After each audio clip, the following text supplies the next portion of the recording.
বন্ধুরা, আমি আজকে তোমাদের জন্য পটলের একটা খুব সুন্দর রান্না নিয়েছি এর জন্য পোস্ত, 4 মগজ আর 3টে কাজু বাদাম, একটু টমেটো আর নিলাম 4টে কাঁচা লঙ্কা।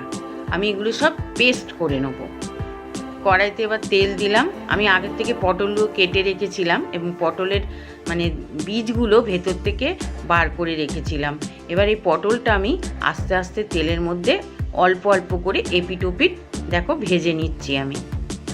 বন্ধুরা, আমার এই রান্নাগুলো তোমাদের যদি ভালো লাগে আমার চ্যানেলটাকে অবশ্যই সাবস্ক্রাইব করো আর খুব লাইক আর শেয়ার করো।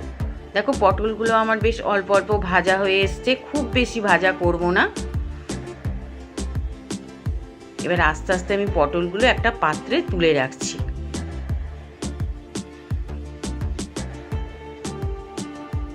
পটলের দানাগুলো কিন্তু আমি ফেলে দিইনি, ওটাকেও আমি পেস্ট করে রেখে দিয়েছিলাম।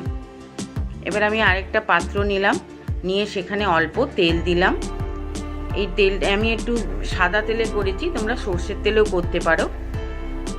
তেলটা আমি একটু গরম হওয়ার জন্য অপেক্ষা করব। তেল গরম হয়ে গেছে, এর মধ্যে আমি আগে ওই পটলের যে বীজগুলো বার করে রেখেছিলাম ওটার পেস্টটা এর মধ্যে দিয়ে দিলাম। যতক্ষণ একটু ড্রাই হবে অপেক্ষা করব তেলের মধ্যে। আস্তে আস্তে খুন্তি দিয়ে নাড়তে থাকবো যাতে ওই প্যানের মধ্যে লেগে না যায়।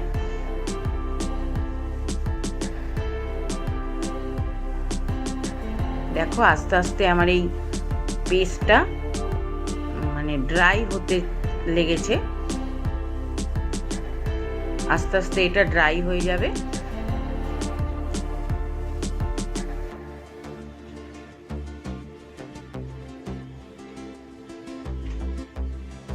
এটা আমি একটু খুন্তি দিয়ে নাড়াচাড়া করে নিচ্ছি যাতে একটু শুকনো শুকনো হয়ে যায়।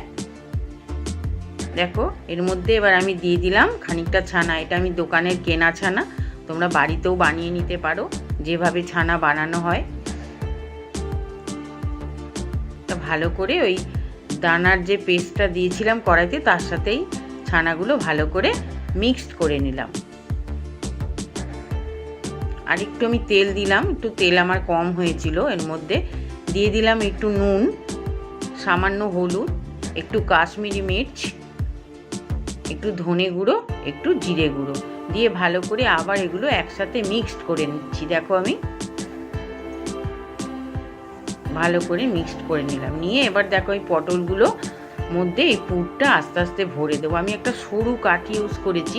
এই পটলগুলো খুবই ছোট ছোট ছিল আর কি। পটলগুলো একটু বড় পটল হলে সুবিধা হয়, তবুও অসুবিধার কিছু নেই। আস্তে আস্তে ভরে নিলে কোনো অসুবিধা হবে না। আর এই আমি পটলটা কাঁচা অবস্থায় এই পুরগুলো ভেতরে করি না, কেননা অনেক সময় আমি দেখেছি ফেটে যায় ভাজতে গেলে। ওই জন্য আমি একটু অল্প ভেজে তারপরে পুরগুলো ভেতরে ভরে দিই। আমি একটা সরু তার নিয়েছিলাম, তোমরা চামচের ওই ব্যাক সাইডটা দিয়েও আস্তে আস্তে ভরে দিতে পারো। এরকম অল্প অল্প করে খুব ধীরে ধীরে একটু ধৈর্য ধরে ভরতে হবে আর কি। এই রান্নাটা তোমরা বাড়িতে করে দেখো, খুব টেস্টি হয়। তোমরা নিশ্চয়ই ভালো রান্না করো, এই রান্না হয়তো অনেকে বাড়িতে করো। আমি যেভাবে করছি একবার করে দেখো, আমার মনে হয় অবশ্যই তোমাদের খেতে ভালো লাগবে। দেখো আমি আস্তে আস্তে সমস্ত পটলগুলোতে এই পুরটা ভরে দেবো।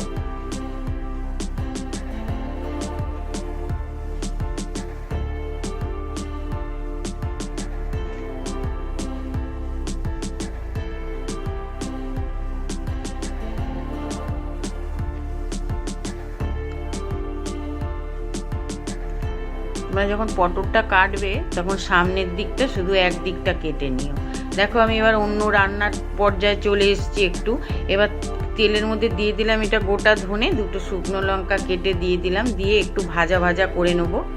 এবার এর মধ্যে যে টমেটো আর কাঁচা লঙ্কার পেস্ট করেছিলাম সেটা দিলাম সামান্য হলুদ গুঁড়ো আর একটু কাশ্মীরি মির্চ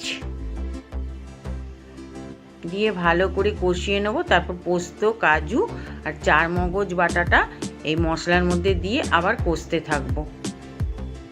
আস্তে আস্তে নাড়তে হবে সব সময়, কেননা কাজু বাদাম আছে, নালে কড়াইতে লেগে গিয়ে পুড়ে যেতে হবে। খুন্তি দিয়ে আস্তে আস্তে গ্রেভিটা নাড়তে থাকবো।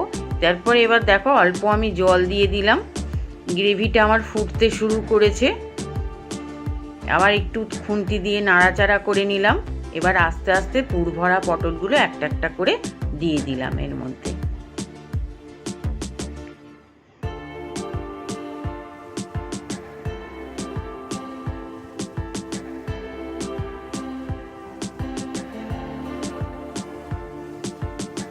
গ্রেভিটা দেখো ফুটতে আরম্ভ করেছে, আমি এই অবস্থায় একটু গ্যাসের ফ্লেমটা কমিয়ে দেবো। দেখো আমার রেডি হয়ে গেছে পুর ভরা পটলের এই রান্নাটা। এই রান্নাটা খুবই সুস্বাদু আর অবশ্যই সম্পূর্ণ নিরামিষ। দেখো পরিবেশন করার জন্য পুর ভরা পটলের ঝাল আমার একেবারে রেডি।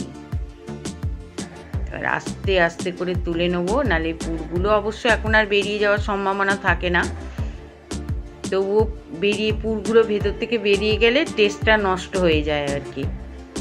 দেখো আমি আস্তে আস্তে করে একটা পাত্রে তুলে নিলাম। এবার গ্রেভিগুলো আস্তে আস্তে তুলে নেব।